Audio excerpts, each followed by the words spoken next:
Hello friends, मैं हूं सन्मय प्रकाश और आप देख रहे हैं यूट्यूब चैनल सरकारी जॉब न्यूज़। कई इंपॉर्टेंट टॉपिक है इस पूरे करंट अफेयर्स वीडियो में। तो सबसे पहले क्वेश्चन देखते हैं क्या क्या है जिस पर चर्चा होने वाली है। दिल्ली नगर निगम यानी एमसीडी की नई महिला मेयर कौन चुनी गई है? 10 साल बाद ऐसा हुआ है कि महिला मेयर बनी है दिल्ली में। केंद्र सरकार ने राज्यों और यूनियन टेरिटरी में या उनसे क्लास 1 में एडमिशन के लिए बच्चों की न्यूनतम उम्र कितनी रखने का निर्देश जारी किया है, कहा है कि लागू किया जाए। केंद्र सरकार ने वर्ल्ड बैंक का एग्जीक्यूटिव डायरेक्टर किसे नियुक्त किया है?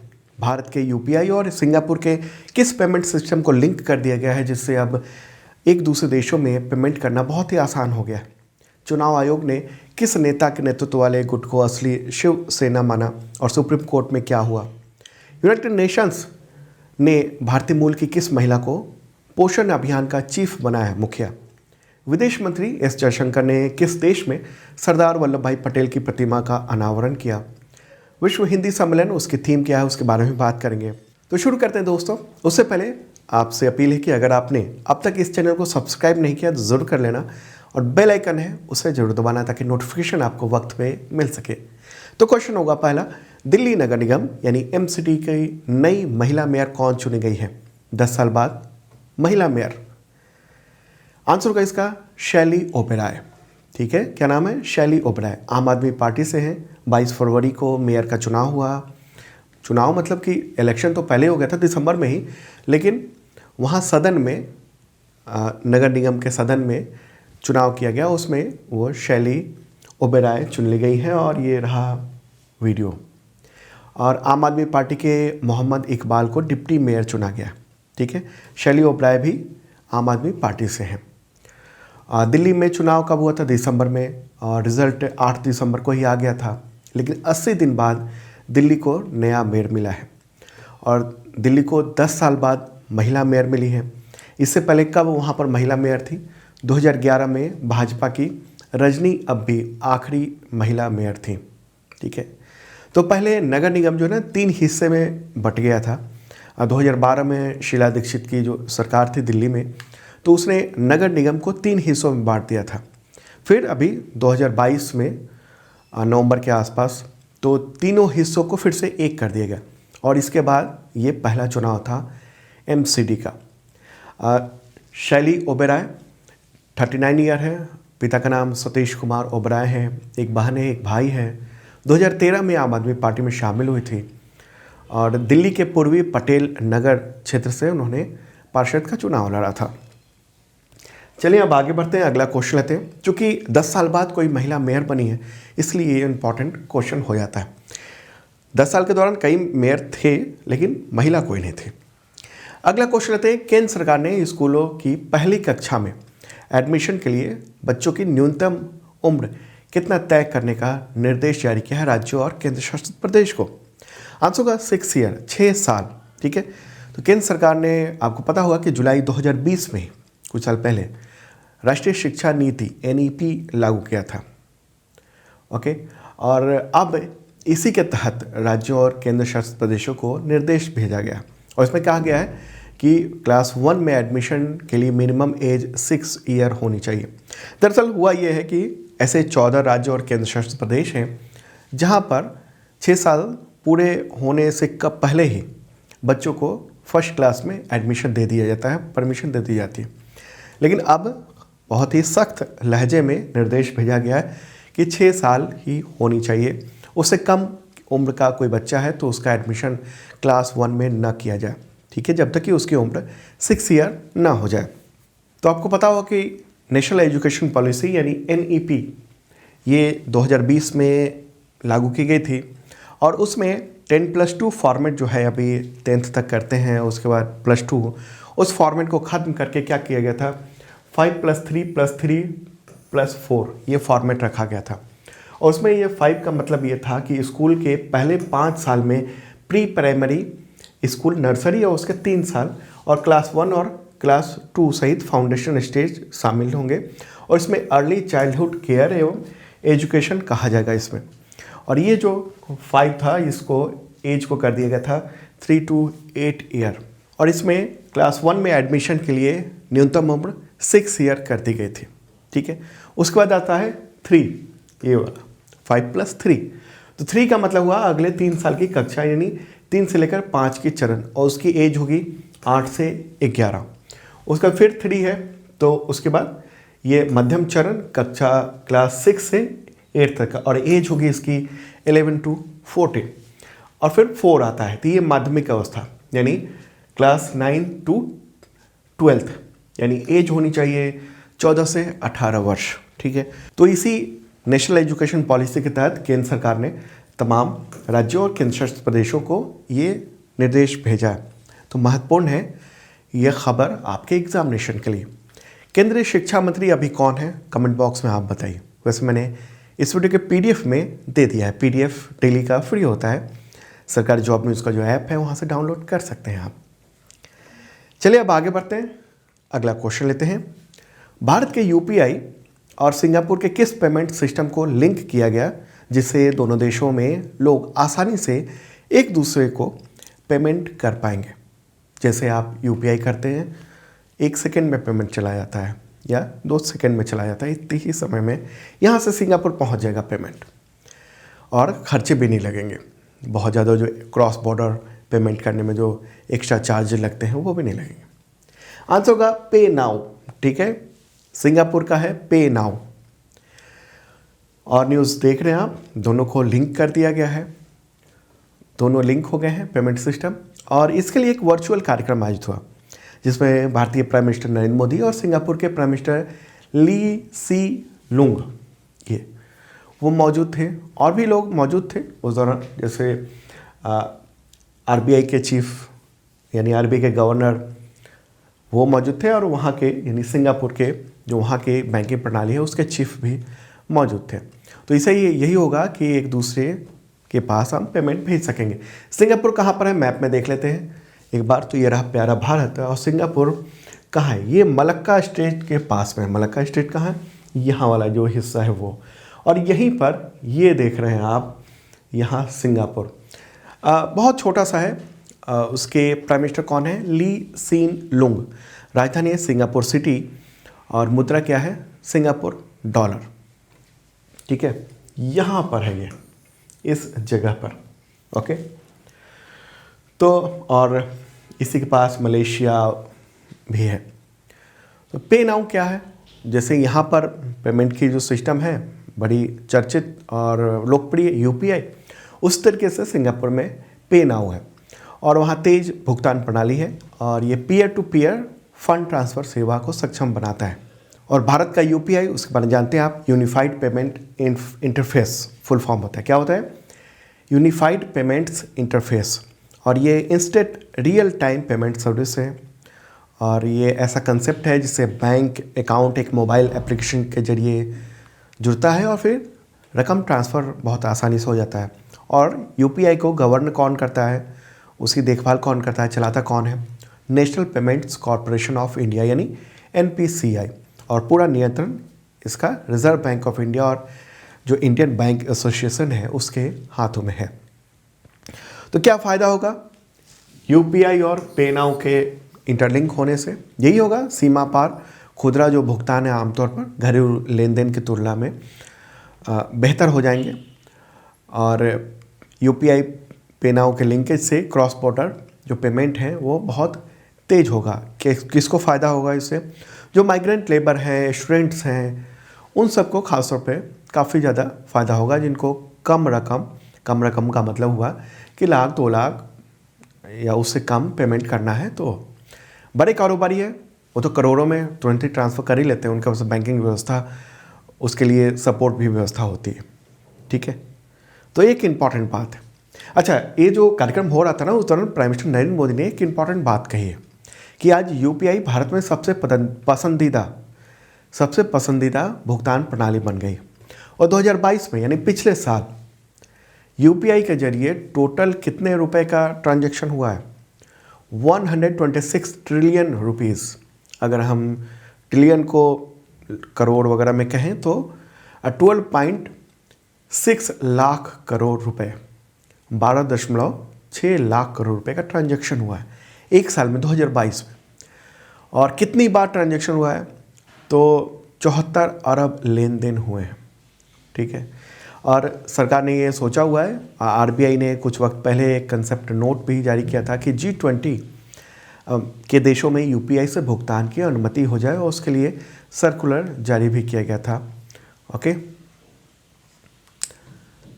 ठीक है। और यूपीआई का 8 देशों में यूपीआई जो है एक्टिव है। अब सिंगापुर भी आ गया है, उसमें पहले 7 था। तो यूपीआई से ट्रांजैक्शन आप 8 देशों में कर सकते हैं।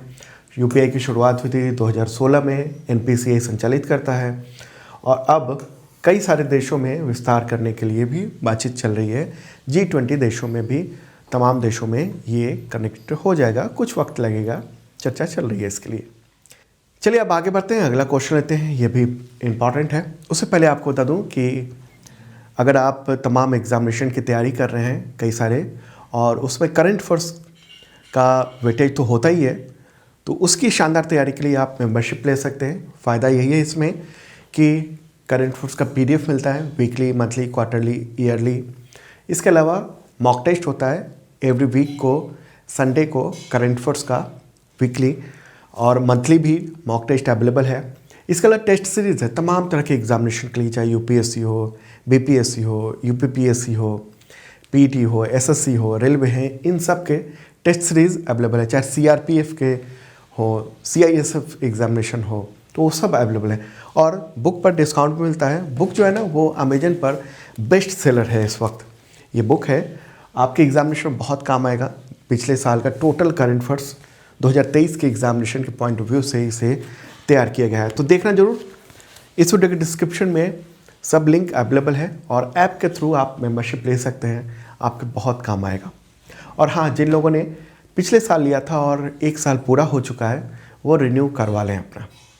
अगला क्वेश्चन लेते हैं, नीति आयोग के पूर्व CEO परमेश्वरन अय्यर, तो उनको किस अंतर्राष्ट्रीय वित्तीय संस्थान में कार्यकारी निदेशक बनाया गया है? आंसर होगा वर्ल्ड बैंक। ठीक है, वर्ल्ड बैंक। तो नीति आयोग के नए CEO के बारे में हमने नाम बताया था कल आपको, कल के करंट अफेयर्स में।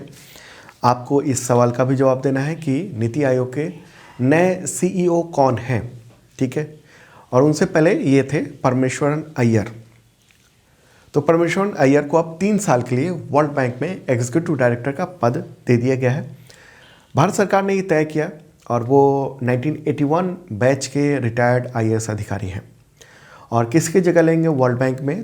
राजेश खुल्लर उनकी जगह लेंगे। और कैबिनेट की नियुक्ति समिति ने, प्राइम मिनिस्टर की नेतृत्व में होता है, उसी ने ये जारी किया है आदेश। ठीक है, तो परमेश्वरन अय्यर इससे पहले वो नीति आयोग के CEO थे, और उससे भी पहले वो 2016 की अगर हम बात करें तो वर्ल्ड बैंक में वहाँ काम कर रहे थे ऑलरेडी, और स्वच्छ भारत मिशन का नेतृत्व करने के लिए उनको भारत बुलाया गया था।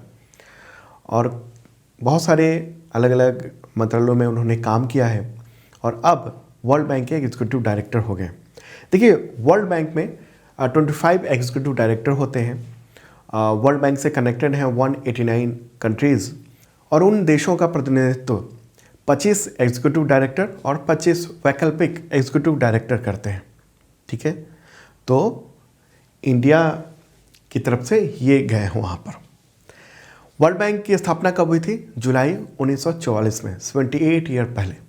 प्रेसिडेंट कौन है? तो डेविड मालपास। हालांकि उन्होंने इस्तीफा दे दिया है, लेकिन वो इस्तीफा जून से एक्टिव होगा, मई जून से। ठीक है, MD और CFO कौन है वर्ल्ड बैंक के? अंशुला कांत। मुख्यालय वाशिंगटन DC USA में है। और आपसे सवाल है कि नीति आयोग के नए CEO कौन बन गए हैं? इनके बारे में मैंने डिटेल में कल के करंट अफेयर्स में बताया था। देखते हैं कितने लोग जवाब दे पाते हैं। जवाब देने का मतलब यह हुआ कि आप सही में करंट अफेयर्स की तैयारी कर रहे हैं एग्जामिनेशंस के लिए।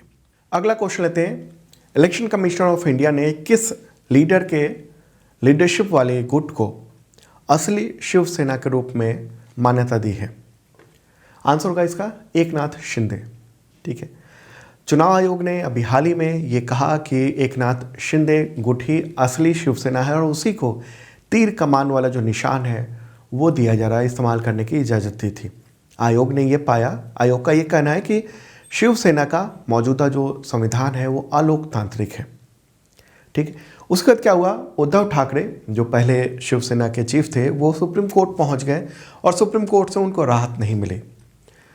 22 फरवरी को हालांकि सुप्रीम कोर्ट ने चुनाव आयोग के इस फैसले पर अंतरिम रोक लगाने से इनकार कर दिया। ये पार्टी टूटी कब थी शिवसेना, एक इम्पॉर्टेंट बात है, पॉलिटिक्स से रिलेटेड ये क्वेश्चन आ सकता है एग्जामिनेशन में। दरअसल हुआ ये था कि एकनाथ शिंदे और पार्टी के बहुत सारे विधायक का एक समूह जून 2022 में शिवसेना और राष्ट्रवादी कांग्रेस पार्टी और कांग्रेस का जो गठबंधन था महाअघाड़ी, उससे बगावत कर दिया था। उसके बाद पार्टी टूट गई थी और फिर भाजपा के सपोर्ट से एकनाथ शिंदे महाराष्ट्र के मुख्यमंत्री बने थे और उन्हीं का गुट अब असली शिवसेना घोषित कर दिया गया है। किसके द्वारा? इलेक्शन कमीशन ऑफ इंडिया के द्वारा। अगला क्वेश्चन लेते हैं, संयुक्त राष्ट्र ने किस भारतीय कनाडाई को पोषण अभियान, उसका नाम क्या है, स्केलिंग अप न्यूट्रिशन मूवमेंट, तो उसका संयोजक नियुक्त किया है, चीफ बनाया है उसका। आंसर होगा अफशा खान। ठीक है, अफशा खान, ये यूनाइटेड नेशंस की वेबसाइट का आप क्लिपिंग देख रहे हैं ये।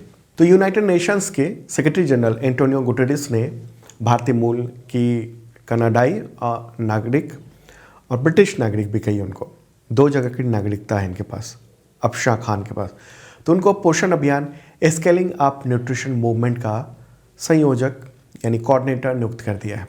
और इस मूवमेंट का लक्ष्य ये है कि 2030 तक कुपोषण के सभी रूपों को समाप्त कर दिया जाए।